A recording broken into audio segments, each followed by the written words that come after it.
कृष्णा, श्रीमद् भगवद गीता के 9वें अध्याय को आगे पढ़ते हैं। भगवान ने जिस विज्ञान सहित ज्ञान के उपदेश की प्रतिज्ञा की, उसके प्रति श्रद्धा, प्रेम, सुनने की उत्कंठा और उस उपदेश के अनुसार आचरण करने में अत्यधिक उत्साह उत्पन्न करने के लिए भगवान अब उसका यथार्थ महात्म्य सुनाते हैं। यह विज्ञान सहित ज्ञान सब विद्याओं का राजा, सब गोपनीयों का राजा, अति पवित्र, अति उत्तम, प्रत्यक्ष फल वाला, धर्म युक्त, साधन करने में बड़ा सुगम और अविनाशी है।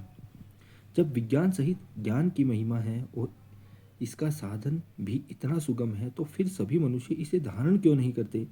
इस जिज्ञासा पर अश्रद्धा को ही इसमें प्रधान कारण दिखलाने के लिए भगवान अब इस पर श्रद्धा न करने वाले मनुष्यों की निंदा करते हैं। हे परंतप, इस उपयुक्त धर्म में श्रद्धा रहित पुरुष मुझको ना प्राप्त होकर मृत्यु रूप संसार चक्र में भ्रमण करते रहते हैं।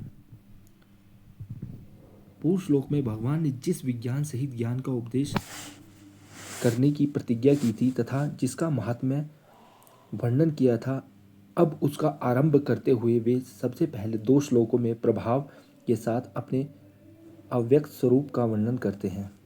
मुझे निराकार परमात्मा से यह सब जगत जल से बर्फ के सदृश परिपूर्ण है और सब भूत मेरे अंतर्गत संकल्प के आधार स्थित हैं, किंतु वास्तव में मैं उनमें स्थित नहीं हूँ।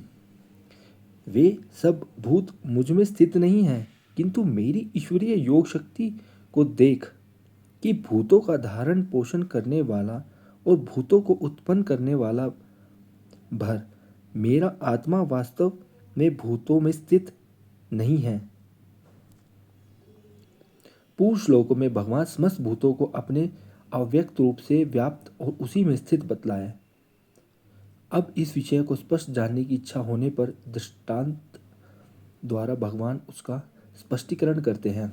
जैसे आकाश से उत्पन्न सर्वत्र विचरने वाला महान वायु सदा आकाश में ही स्थित है, वैसे ही मेरे संकल्प द्वारा उत्पन्न होने वाला संपूर्ण भूत मुझ में स्थित है, ऐसा जान। विज्ञान सहित ज्ञान का वर्णन करते हुए भगवान ने यहाँ तक प्रभाव सहित अपने निराकार स्वरूप का तत्व समझाने के लिए उसकी व्यापकता, असंगता और निर्विकारता का प्रतिपादन किया। अब अपने भूत भावन स्वरूप का स्पष्टीकरण करते हुए सृष्टि रचनादि कर्मों का तत्व समझाने के लिए पहले 2 श्लोकों द्वारा कल्पों के अंत में सब भूतों का प्रलय और कल्पों के आदि में उनकी उत्पत्ति का प्रकार बतलाते हैं। हे अर्जुन, कल्पों के अंत में सब भूत मेरी प्रकृति को प्राप्त होते हैं, अर्थात प्रकृति में लीन होते हैं, और कल्पों के आदि में उनको मैं फिर रचता हूँ। अपनी प्रकृति को अंगीकार करके स्वभाव के बल से परतंत्र हुए इस संपूर्ण भूत समुदाय को बार बार उनके कर्मों के अनुसार रचता हूँ। इस प्रकार जगत रचनादि समस्त कर्म करते हुए भी भगवान उन कर्मों के बंधन में क्यों नहीं पड़ते? अब यही तत्व समझाने के लिए भगवान कहते हैं, हे अर्जुन, उन कर्मों में आसक्ति रहित और उदासीन के सदृश स्थित मुझ परमात्मा को वे कर्म नहीं बांधते।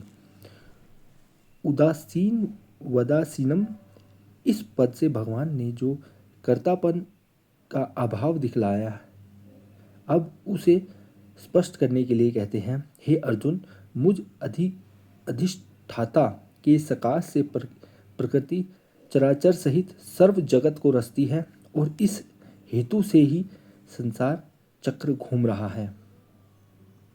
हरे कृष्णा।